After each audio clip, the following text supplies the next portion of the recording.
Pendidikan Pulau Pinang memandang serius kejadian merosakkan harta benda di sebuah sekolah di negeri itu yang tular. Justru pelajar terbabit sudah dipanggil bersama waris masing-masing dan mereka akan dilibatkan dalam khidmat komuniti sebagai intervensi sasiah dan adab bagi memastikan perkara sama tidak berulang. Dalam satu kenyataan, Jabatan Pendidikan Pulau Pinang menyatakan kekesalan dan akan memastikan isu berkenaan tidak kompromi dalam tindakan-tindakan vandalisme dan keganasan.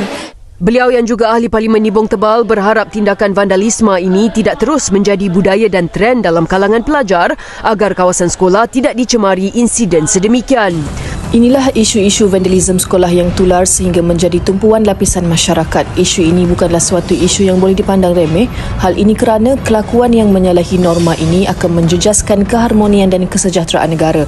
Jom kita fahami lebih mendalam apakah itu vandalisme, punca terjadinya vandalisme, kesan dan cara mengatasi. Definisi vandalisme adalah membuat sebarang perubahan seperti melukis, menanda, mengecat, menampal, memusnahkan, merosakkan atau mengotor harta benda awam atau persendirian tanpa kebenaran pihak berkuasa.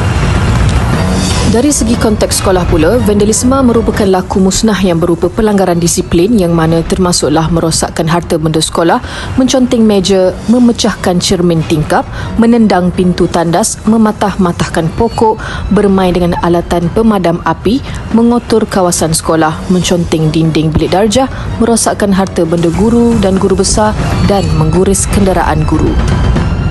Seterusnya kita pergi kepada punca-punca berlakunya gejala vandalisme. Pertama ialah pengaruh rakan sebaya. Pengaruh rakan sebaya akan mencorakkan sikap, nilai dan tingkah laku remaja, lebih-lebih lagi remaja yang tercicir dan menghadapi masalah keluarga. Kebiasaan golongan remaja yang melakukan vandalisme ini merupakan remaja dalam sekumpulan.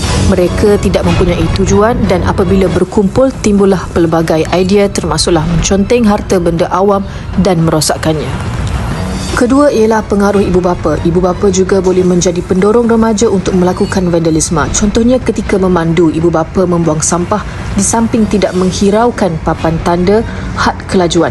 Sesetengah remaja yang terjebak dalam gejala vandalisme berasal daripada keluarga yang bermasalah atau keluarga yang mengamalkan budaya hidup negatif. Selain itu, kurangnya kawalan dan bimbingan merupakan faktor utama remaja terjebak dalam gejala negatif ini. Seterusnya, pengaruh media massa. Paparan agenda-agenda negatif dari filem-filem atau rancangan dari barat yang mempunyai unsur-unsur perlakuan ke arah vandalisme boleh mempengaruhi remaja melakukan vandalisme. Terakhir adalah sikap materialistik. Sikap sesetengah masyarakat kini yang mementingkan soal kebendaan dan tidak ambil peduli terhadap isu-isu sosial. Menurut kajian masalah vandalisme banyak berlaku di kawasan bandar, golongan remaja menconteng dan merosakkan harta benda awam bukannya tidak terpelajar tetapi generasi yang melahirkan di bandar sukal dikawal. Di kawasan bandar, setengah penduduknya tidak ambil peduli terhadap apa yang berlaku di sekeliling mereka. Kesan vandalisme. Pelajar yang melakukan gejala vandalisme ini mampu memberi kesan mendalam terhadap emosi mereka kerana apabila mereka melakukan perbuatan ini, mereka akan melahirkan pandangan negatif orang sekeliling terhadap mereka. Seterusnya, mereka akan merasakan diri mereka tidak disukai dan dielak oleh orang sekeliling mereka yang mampu memberi impak negatif terhadap emosi mereka.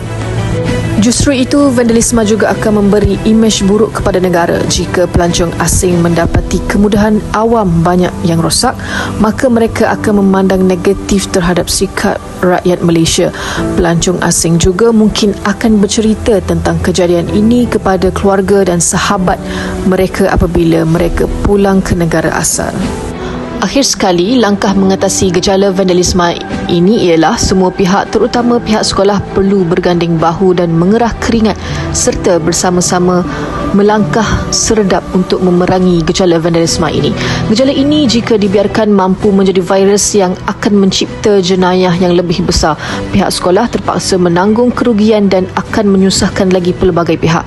Justru langkah memerangi gejala vandalisme perlu dilakukan segera demi masa depan generasi muda dan seterusnya demi kesejahteraan rakyat dan kemakmuran negara.